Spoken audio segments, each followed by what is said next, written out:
تکونوا فی شأن وما تتلو منہ من قرآن. ظاہر ہے جس دور میں قرآن نازل ہو رہا تھا اس دور میں اکثریت قرآن کو جھٹلا رہی تھی. تھوڑے سے لوگ تھے جو اچھا عمل کر رہے تھے، بلکہ آج بھی دنیا میں میجورٹی انکار کرنے والوں کی ہے. نیک لوگ آج بھی دنیا میں کم ہیں. تو قرآن ان نیک لوگوں کو تسلی دے رہا ہے. قرآن کہہ رہا ہے وما تکونوا فی شأن، آپ کسی بھی حالت میں ہوتے ہیں، اور کسی بھی حالت میں جب آپ قرآن کی تلاوت کر رہے ہوتے ہیں جس سے آپ کو موٹیویشن ملتی ہے اور آپ اللہ کو خوش کرنے کے لیے اس کا کلام پڑھتے ہیں، تو یہ بھی سب چیزیں اللہ اپنی آنکھوں سے دیکھ رہا ہوتا ہے. تو یہ زبردست بات ہے نا کہ انسان کو جس سے محبت ہو، جب آپ اس کے لیے قربانی دے رہے ہوں تو آپ کا محبوب آپ کو دیکھ رہا ہو. اس سے زیادہ موٹیویشن کس چیز سے مل سکتی ہے انسان کو؟ تو اللہ کہتے ہیں کہ اے لوگو جو اسلام پر عمل کر رہے ہو، قرآن کی تلاوت کر رہے ہو، جس تلاوت کر کے قرآن کو سیکھ کے پھر اس پر عمل کرتے ہو، تو عین قرآن کی تلاوت کے وقت بھی اللہ تمہیں دیکھ رہا ہوتا ہے. وَلَا تَعْمَلُونَ مِنْ عَمَلٍ، اور تم کوئی بھی عمل کرتے ہو إِلَّا كُنَّا عَلَيْكُمْ شُهُودًا إِذْ تُفِيضُونَ فِيهِ، جب بھی تم اس عمل میں ہوتے ہم تم پر گواہ ہوتے ہیں، دیکھ رہے ہوتے ہیں تمہارے عمل کو.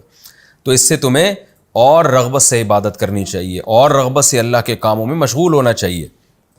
اب عجیب بات ہے، دیکھیں اللہ نے تمام اعمال کا بھی تذکرہ کیا کہ تم جب بھی کوئی عمل کرتے ہو ہم تمہیں دیکھتے ہیں.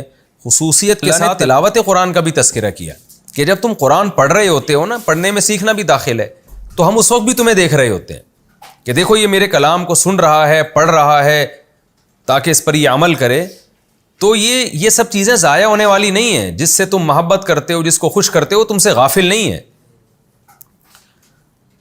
دنیا میں بہت سے ایسے لوگ ہوتے ہیں نا آپ کے ذمہ کام لگا کے بھول جاتے ہیں. پھر تو اللہ کہتے ہیں ہم نے جو تمہارے ذمہ کام لگایا بھولے تھوڑی، ہم تو اس وقت تمہیں غور سے دیکھ رہے ہوتے ہیں.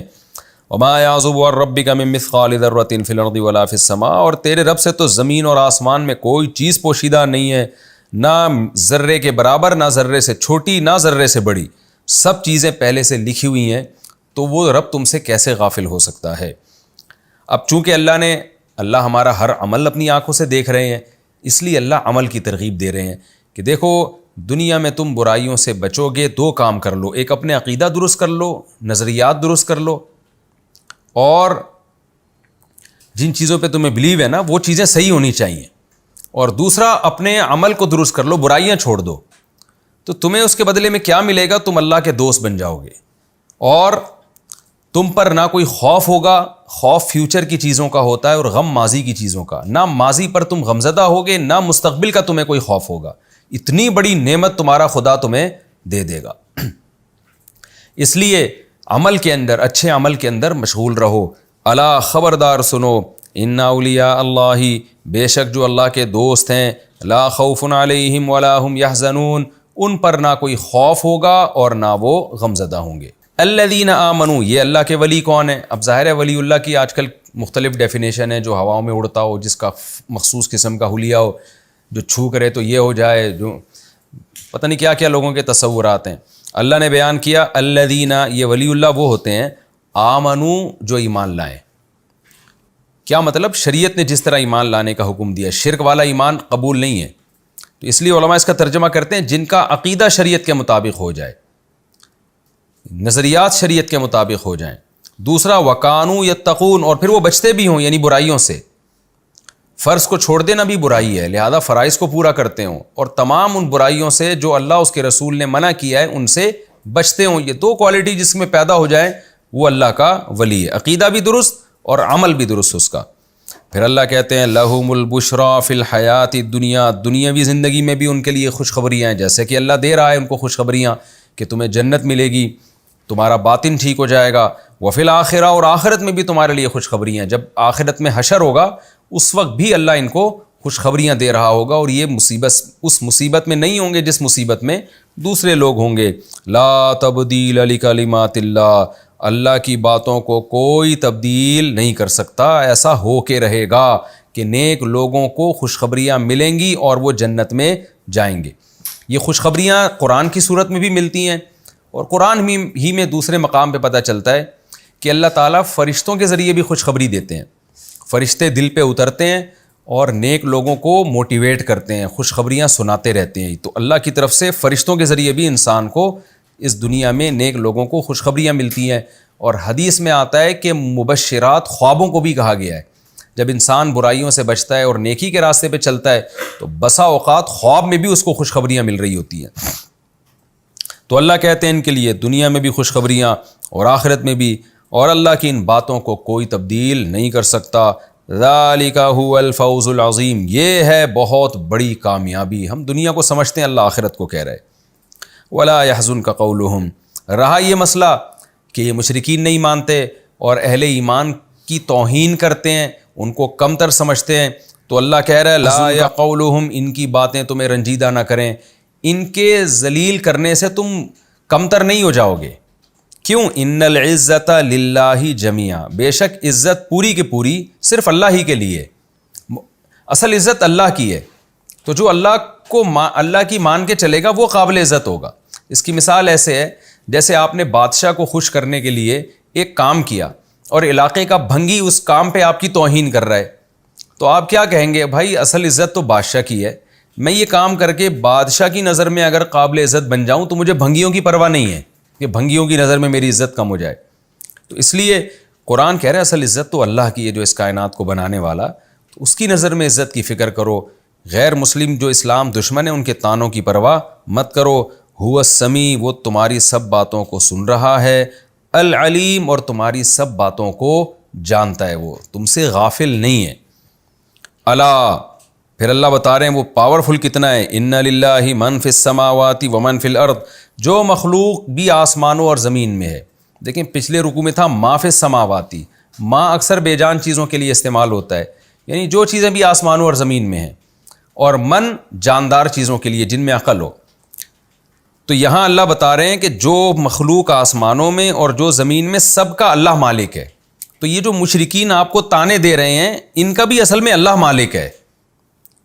یعنی گویا کوئی بھنگی آپ کو ذلیل کر رہا ہے اور آپ بادشاہ کو خوش کرنے کے لیے کوئی کام کر رہے ہیں, تو بادشاہ کیا کہے گا؟ یہ بھنگی بھی تو میری رعایا ہے, میں اس سے خود ہی خبر لے لوں گا کہ میرے نظر میں جو عزت والا تھا تو اس کو کیسے رسوا کر رہا ہے.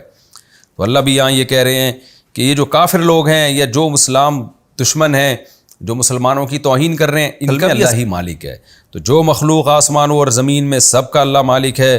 وما يتبع الذين يدعون من دون الله شركاء, اور تم اسلام کو فالو کر رہے ہو, تم قرآن کو فالو کر رہے ہو, اس پہ یہ تمہارا مذاق اڑاتے ہیں. خود یہ کس چیز کو فالو کر رہے ہیں؟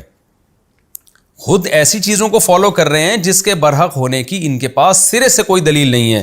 وہ کیا ہے؟ نہیں اتباع کرتے یہ لوگ.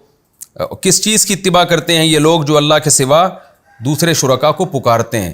ان سے پوچھیں آپ, ہم بتاتے ہیں کس کو فالو کر رہے ہیں. ان یتبعون الا الظن, یہ سوائے گمان کے, وَإِنْهُمْ إِلَّا يَخْرُصُونَ, اور سوائے ہوائی فائرنگ کے کچھ بھی نہیں کرتے. یہ ان چیزوں کی اتباع کر رہے ہیں.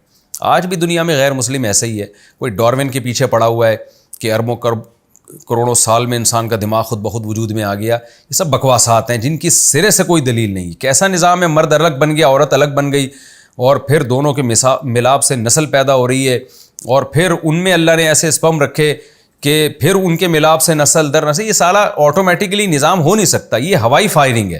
تو ایسا نہیں ہے کہ یہ آیتیں اس زمانے کے بارے میں ہیں. آج بھی جو غیر مسلم باتیں کرتے ہیں ان میں جو نظریات ہیں ان کے, جو انسان کی ہدایت سے متعلق نظریات ہیں, ان کی کوئی بیس نہیں ہے. آپ کسی بھی غیر مسلم سے بحث کرو نا, اچھے اور برے کو ڈیفائن کر کے بتائے, 4-5 منٹ میں وہ اس بحث میں پھنس جائے گا, الجھ جائے گا. وہ قیامت تک نہیں ڈیفائن کر سکتا اچھا کیا ہے اور برا کیا ہے. یہی اللہ کہہ رہا ہے کہ تم اسلام کو فالو کر رہے ہو جس کے برحق ہونے کے دلائل تمہارے پاس, اس پہ یہ تمہارا مذاق اڑاتے ہیں اور خود بے بنیاد باتوں کے پیچھے چلتے ہیں. یہ هو الذی جعل لکم اللیل لتسکنوا فیہ, اللہ کہتے ہیں تم جس خدا کو فالو کر رہے ہو نا, وہ کون سا خدا ہے؟ یہ وہ اللہ ہے جس نے تمہارے لیے رات بنائی جس میں تم سکون حاصل کرتے ہو. والنہارا, اور دن بنایا مبصرا, روشن, جس میں تم تجارتیں کرتے ہو, چلتے پھرتے ہو زمین میں. تو بتاؤ ان کے شرکا اچھے ہیں, یہ خدا اچھا ہے؟ تو وہ خدا بہترین قانون سازی کرے گا جس کے اتنی بڑی بڑی قدرت کے دلائل اور جس کے اتنے احسانات. ان فی ذلک لآیات, بے شک اس بات میں بڑی بڑی نشانیاں ہیں. لقوم یسمعون، ان لوگوں کے لیے جو ہماری باتوں کو سنتے ہیں. قالوا اتخذ اللہ ولدا، انہوں نے کیا کہا، یعنی ان میں سے بعض نے کیا کہا کہ اللہ نے اولاد ٹھہرا لی. یعنی کچھ ایسے ہیں جو اللہ کو مانتے بھی ہیں، پیغمبروں کو مانتے بھی ہیں، لیکن وہ بھی گمراہ ہو گئے. وہ کیا کرتے ہیں، جیسے کہ عیسائی کہتے ہیں اللہ نے اولاد ٹھہرا لی اپنے لیے، عیسیٰ کو بیٹا بنا لیا. سبحانہ، اللہ ریب سے پاک ہے. هو الغنی، وہ بے پرواہ ہے، اس کو اولاد کی ضرورت نہیں ہے. لہ ما فی السماوات و ما فی الارض، جو کچھ آسمانوں اور زمین میں سب اسی کا ہے، تو وہ تنہا مالک ہے، اس کو بیٹے کی ضرورت نہیں ہے. ان عندکم من سلطان بہذا، نہیں ہے تمہارے پاس اس دعوے پر کوئی واضح دلیل. اتقولون علی اللہ ما لا تعلمون، تم اللہ پر وہ باتیں باندھتے ہو جو تم خود نہیں جانتے، جس کی تمہارے پاس خود کوئی دلیل نہیں ہے. قل، اے نبی ان کو کہہ دیجئے، ان الذین یفترون علی اللہ الکذب لا یفلحون، بے شک وہ لوگ جو اللہ پہ جھوٹ باندھتے ہیں وہ کامیاب نہیں ہو سکتے. اور چونکہ یہ سب کچھ دنیا کی خاطر ہو رہا ہے، عیسائی پادریوں نے بھی یہ سب کچھ کیا ہے اپنی جو ہے نا لوگوں کی نظر میں عزت حاصل کرنے کے لیے. تو اللہ اس لیے کہتے ہیں متاع فی الدنیا، یہ دنیا کا تھوڑا سا سامان ہے جس کے پیچھے تم حق کو چھوڑ رہے ہو. ثم الینا مرجعہم، ہماری ہی طرف تم نے لوٹنا ہے، پھر ہم تمہیں شدید عذاب کا مزہ چکھا